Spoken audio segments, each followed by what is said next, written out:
গুয়াহাটির বর্ষাপাড়া স্টেডিয়ামে আজ রাজস্থান রয়্যালস আর মুম্বাই ইন্ডিয়ান্সের মধ্যে যে লড়াই দেখা গেল তা এক কথায় অবিশ্বাস্য।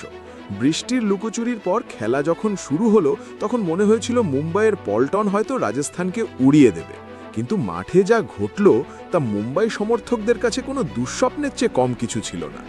রাজস্থান রয়্যালসের দুই তরুণ তুর্কি মুম্বাইয়ের বিশ্বমানের বোলিং আক্রমণকে যেভাবে চূর্ণ বিচূর্ণ করে দিল, তাতে 11 ওভারের এই ম্যাচে কার্যত ধুলোয় মিশে গেল মুম্বাইয়ের দম্ভ।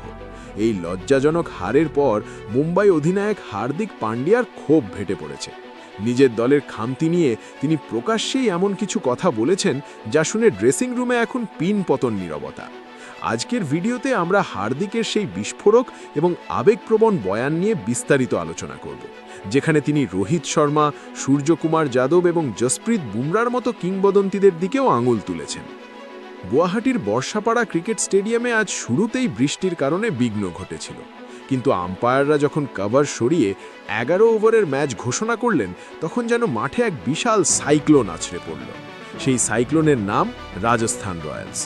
রাজস্থানের দুই ওপেনার অভিজ্ঞ যশস্বী জয়সওয়াল এবং মাত্র 14 বছর বয়সে আইপিএলে হইচই ফেলে দেওয়া বৈভব সূর্যবংশী মিলে যা ধ্বংসলীলা চালালেন তা হার্দিক পান্ডিয়া হয়তো তার খারাপ স্বপ্নেও ভাবেননি। মুম্বাইয়ের হাতে ট্রেন্ট বোল্টের সুইং আর জসপ্রীত বুমরার নিখুঁত ইয়ার্কারের মতো ব্রহ্মাস্ত্র ছিল, কিন্তু আজ রাজস্থানের এই দুই তরুণ ছেলে সেই অভিজ্ঞতার কোনো পরোয়া করেনি। বোল্টের বলে সূর্যবংশীর সেই নির্ভীক শট আর বুমরার বিরুদ্ধে জয়সওয়ালের আক্রমণাত্মক ব্যাটিং দেখে ক্রিকেট বিশ্ব থমকে গিয়েছিল। মুম্বাইয়ের বোলারদের কাছে যেন কোনো উত্তর ছিল না। নির্ধারিত 11 ওভারে রাজস্থান 150 রানের পাহাড় সমান স্কোর খাড়া করে দেয়। এই লক্ষ্যমাত্রা দেখেই মুম্বাইয়ের অর্ধেক হার যেন নিশ্চিত হয়ে গিয়েছিল। যখন মুম্বাই ইন্ডিয়ান্স এই বিশাল রান তাড়া করতে নামল, গ্যালারির দর্শকরা আশা করেছিলেন যে অন্তত রোহিত শর্মা বা সূর্যকুমার যাদবের ব্যাট জ্বলে উঠবে, কিন্তু আজ ভাগ্য এবং ফর্ম দুটোই ছিল রাজস্থানের পক্ষে। মুম্বাইয়ের সেই শক্তিশালী ব্যাটিং লাইন আপ তাসের ঘরের মতো ভেঙে পড়ল। শেষ উইকেট পতনের সাথে সাথেই স্টেডিয়াম জুড়ে এক মরণ নীরবতা নেমে আসে। ম্যাচ শেষে পুরস্কার বিতরণী অনুষ্ঠানে যখন হার্দিক পান্ডিয়া মাইকের সামনে এলেন, তার চোখে মুখে হারের তিক্ততা আর বিরক্তি স্পষ্ট ছিল। তিনি কোনো রাগঢাক না রেখেই নিজের দলের ভুলগুলো নিয়ে সোচ্চার হলেন। হার্দিক সরাসরি আক্রমণ করে বলেন, সত্যি বলতে এই হার মেলে নেওয়া আমার বা পুরো দলের জন্য অত্যন্ত কঠিন। আমাদের দলে এত অভিজ্ঞ আর বিশ্বমানের খেলোয়াড় থাকা সত্ত্বেও আমরা মাঠে সেই একই ছেলে মানুষই ভুলগুলো বারবার করছি।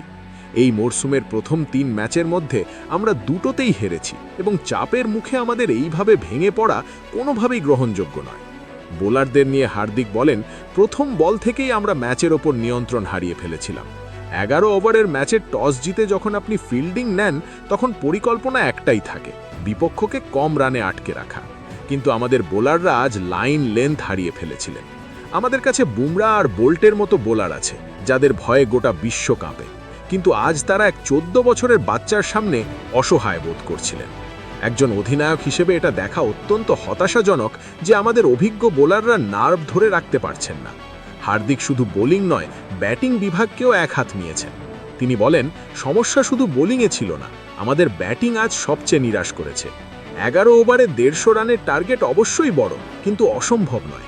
আমাদের দলে এমন সব বিগ হিটার আছে যারা যে কোনো স্কোরকে ছোট প্রমাণ করতে পারে, কিন্তু হারের মূল কারণ হলো শুরুতেই 3টি বড় উইকেট হারানো। রায়ান রিকেলটন, সূর্যকুমার যাদব এবং খোদ রোহিত শর্মা। যখন আপনার সেরা 3 স্তম্ভ এভাবে দায়িত্বজ্ঞানহীনভাবে প্যাভিলিয়নে ফিরে যায় তখন জেতার আশা করা কঠিন হয়ে পড়ে। ভবিষ্যতের রণনীতি নিয়ে হার্দিক অত্যন্ত কঠোর ভাষায় নিজের খেলোয়াড়দের সতর্ক করেছেন। তিনি বলেন, এখান থেকে আমাদের পথ আরও কঠিন হতে চলেছে। আমি পরিষ্কারভাবে জানিয়ে দিতে চাই, যদি আমরা এভাবে ছন্ন ছাড়া ক্রিকেট খেলি তাহলে প্লে অফ থেকে ছিটকে যেতে আমাদের দেরি হবে না। এখন সময় এসেছে নিজেদের সুখ সুবিধা ছেড়ে কোমর বেঁধে লড়াই করার। ড্রেসিং রুমে বসে আমাদের আত্মমন্থন করতে হবে। তিনি আরও যোগ করেন, আইপিএলের মতো টুর্নামেন্ট আপনাকে ভুল শুধরানোর বেশি সময় দেবে না। যদি আমাদের সম্মান বাঁচাতে হয় তাহলে মাঠে নেমে 11 জন আলাদা ব্যক্তি হিসেবে নয়, বরং একটা টিম হিসেবে লড়তে হবে। বড় নাম বা পুরনো রেকর্ড দিয়ে ম্যাচ জেতা যায় না, তার জন্য মাঠে ঘাম ঝরাতে হয়। প্যাশন ছাড়া কেউ চ্যাম্পিয়ন হতে পারে না। হার্দিক পান্ডিয়ার এই জনসমক্ষে সিনিয়রদের সমালোচনা করা আশার ম্যাচে দলের মনোবলে কী প্রভাব ফেলবে সেটাই এখন দেখার বিষয়। বুমরা বা বোল্ট কি পরের ম্যাচে আগুনের স্পেল দিয়ে এই সমালোচনার জবাব দেবেন, নাকি রোহিত সূর্যের ব্যাট মুম্বাইকে অন্ধকার থেকে টেনে তুলবে? বন্ধুরা, আপনাদের কি মনে হয়, মুম্বাইয়ের এই হারের জন্য কি হার্দিকের বোলারদের দোষ দেওয়া ঠিক, নাকি হার্দিকের অধিনায়কত্বেই কোনো গলদ আছে? 14 বছরের বৈভব সূর্যবংশী আর জয়সওয়ালের ব্যাটিং কি সত্যিই মুম্বাইকে ভয় পাইয়ে দিয়েছিল? আপনার মূল্যবান মতামত নিচে কমেন্ট বক্সে অবশ্যই লিখুন। আইপিএল 2026-এর সমস্ত খবর এবং মুম্বাই ইন্ডিয়ান্সের প্রতিটি আপডেট পেতে আমাদের চ্যানেলটি এখনই সাবস্ক্রাইব করুন। দেখা হবে পরের ভিডিওতে। ধন্যবাদ।